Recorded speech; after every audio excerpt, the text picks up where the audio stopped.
Given MacArthur's profile working on climate and climate change, could you please give us a little bit of an overview on um, what what the landscape to funding climate solutions? Um, what does this strategy or this framework for funding? How does it look like when you when you try to consider it through an equity perspective? If you could just give us a little bit of a brief how how MacArthur looks at the requirements of funding and how you strategize the same. So yes, I joined the foundation in 2020, and right after that, the world shut down, and we are in a new normal right now. What happened? One good thing that happened during 2020 was a strategy refresh at the foundation, wherein we rethought about how we think about climate solutions, and what one thing which came really upfront to us was equity, like a social equity lens that we thought we need to mainstream further in our climate solutions grant making.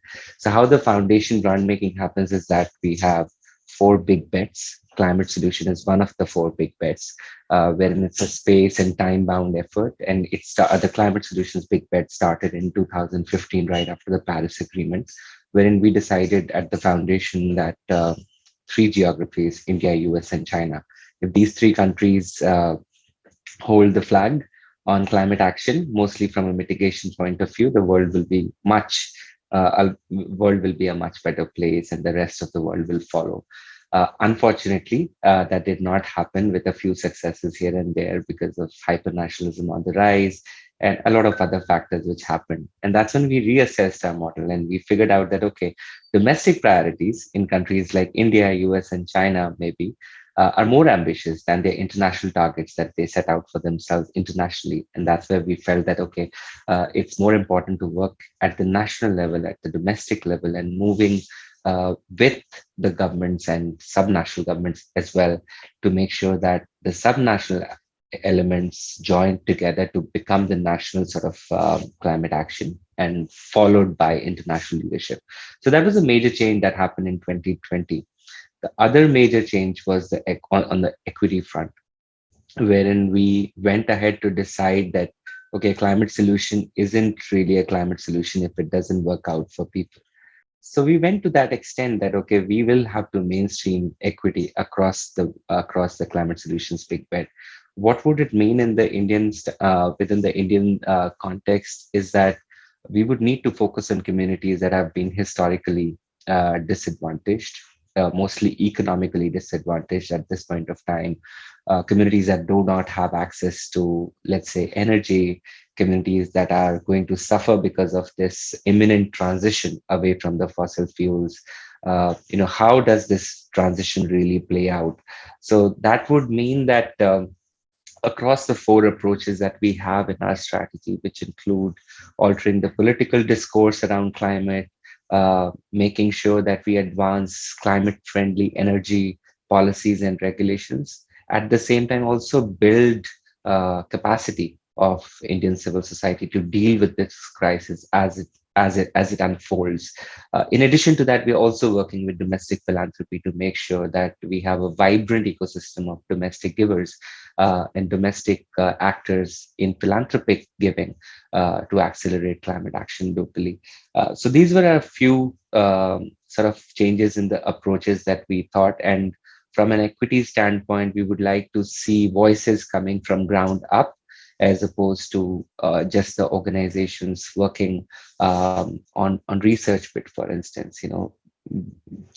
Tremendous work has gone in deciding the NDCs, new NDCs, even the ambitious targets that different governments are taking on at the subnational as well as at the national level.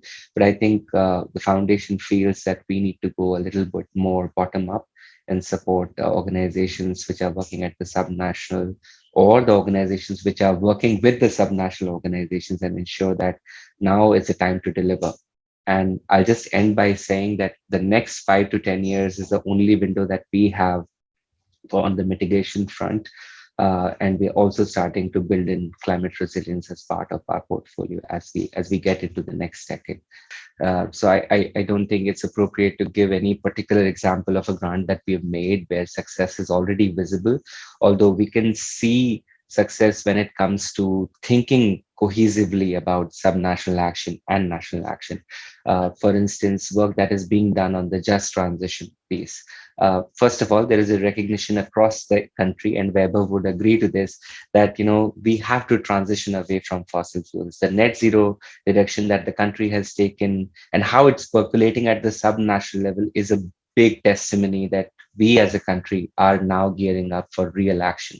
And what that would mean is that the kind of support that the civil society provided at the national level, a similar, if not more, support needs to be available at the subnational level, because at this point of time, the central government is much better equipped than subnational governments when it comes to climate policy or analytical capability or even capacity to deliver. While at the subnational level, because that's where the rubber meets the road, we need more of analytics at the and the turnaround time needs to be much faster. So for instance, in just transition, we are seeing that there is momentum around national level thinking, diversification strategies in entrenched fossil fuel companies as well as PSUs, and how they are thinking about moving away or rather diversifying into new energy, at the same time building in social elements of how the workforce that they employ today will be first of all available, and at the same time the new opportunity should be accessible to them. For instance, 75% of India's renewable energy comes from 5 states, while the same is true for coal or other fossil fuels, and that dimension will change as we look at the next 10 years, and how that bottom up strategy at the state level would work aligned to the national level strategy on just transition policy framework. I think that's just one example where we are seeing coordination happening and a lot of action taking place. We've been hearing that tackling climate change would require like transformative change, transformative structural reform across economic and energy systems. And just looking at the scale of the change that would be required, it's totally it's to be expected that it's going to come with a lot of issues that are very human centric, and are very have implications on justice and how society interacts within itself. Different societies interact with each other. Different parts of society kind of face or are impacted by the changes that come about. So I'm sure energy is just the first area in which we are going to see justice in this transition play out. But as we go on, there are going to be other areas as well, as you mentioned.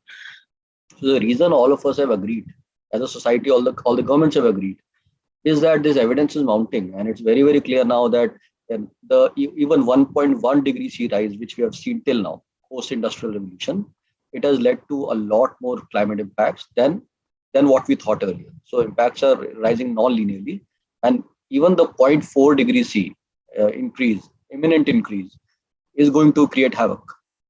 So that's why. So that is the working group 2 report, big high level message. Of course, there will be individual kind of events and many that evidence is there, but this is the high level message. Now, coming to working group 3 report, I mean, it also essentially says what Jarnail has also said, that this is the decade of action, right? So they have said that net zero is extremely important, and it is very important as a long-term policy goal. But global emissions need to reduce by 48% between 2019 and 2030. That's a very tall order, and this is the high-level message. But then it interestingly also talks about the solution space, and that's absolutely important, right? So it is not just about these high-level numbers which comes from models, which are very, very important to set the goal. The real deal is, about the solutions. And as I think you and Jarnail have already talked about finance, which is one big solution. A lot of that, the report talks about finance. It also talks about some, interesting things, like there's a new chapter this time, which is about urban redesign and demand side, right? So it talks about that how can we think about even redesigning our cities. just to ensure that, because cities are centers of energy demand, big centers of energy demand. So just by thinking in terms of redesigning our cities, especially in the developing world, fast growing developing world, we know that urbanization is right now very low, and most of the sort of a long gestation capital asset that demands steel and cement is yet to be built. Like we have built only 30%. It's like 70% needs to be built in the next 30 years. So this is the time to think about, to ensure that we are not fixed into high carbon trajectories, right? And so urban design and behavior change is extremely important. So the report talks about it. So this is something new. Another new thing that the report also talks about is innovation systems. It talks about the importance of innovation systems in delivering these sort of breakthrough technologies, and how can nations kind of think about creating innovation systems, the importance of its incentive structures, and some around those things. It talks about, and it also talks about the importance of carbon pricing, right? So it does say that carbon pricing will have a very important, it uses the word could. It says it could have a very important role to play, aligned with other policy packages, policy instruments, right? So it is not going to be the only instrument, but it is going to be probably the central or a key instrument, and there will be policies around it, right? That will be used. So that is essentially what the report talks about. The high-level message is this is a decade of action, and it also highlights something very interesting, because the 2018 1.5 degree C report also talked about something very similar. So that also talked about halving the emissions by 2030. But in the next 3 years, emissions have actually increased. So it notes it that we said this in 2018, and we are again saying it. But between in the last 3 years, emissions have actually not even gone down. Forget about 20% decline; they have actually increased. And the hope is that the policymakers will be able to find solutions. Things like finance that you already talked about, very important. And on the note that you were anyways talking about, if you look at the history of finance, it has actually been about private finance. The public finance role is extremely important role as a lever, but it's only that, it's a lever. It only can, in smart ways, tweak the incentive structure to pull in private investment. But the real game-changing thing will always be private investment. That's where the big part is. The government, public policies are absolutely critical, but the number is small. But the number has to be used in the most sort of effective ways to pull in private capital, right? So both have a role to play, but the number game is still in the private box, so to speak, right? And that global financial system, it has to change. It has not changed in a big way. And I think this report talks about the power of sovereign bonds. So the bond markets have not really taken off in a big way. And it notes that sovereign bonds have been used earlier in very smart ways by countries. And in this climate space also, countries need to harness the power of sovereign bonds to start changing the private finance market and an international financial architecture. So these are kind of, I would say, a high level. I mean, the report is in hundreds of pages. Even the executive summary, I think, is 64 pages. So of course, it's a super long report, a lot of many interesting things and very deep things they have said. The challenge with these reports is always, how do you communicate the crux of it? That always becomes very challenging. So I'm only talking about some high level big messages that have come out from this report. So there are many interesting new risks that are emerging in the larger renewable space, that countries, while dealing with the emission challenge, they will also have to consider these real risks, and they are already considering. And so they will make a very kind of real optimal decision while choosing a particular pathway that minimizes the risk on energy security and reliability, while ensuring climate mitigation happens at the maximum pace possible given their context.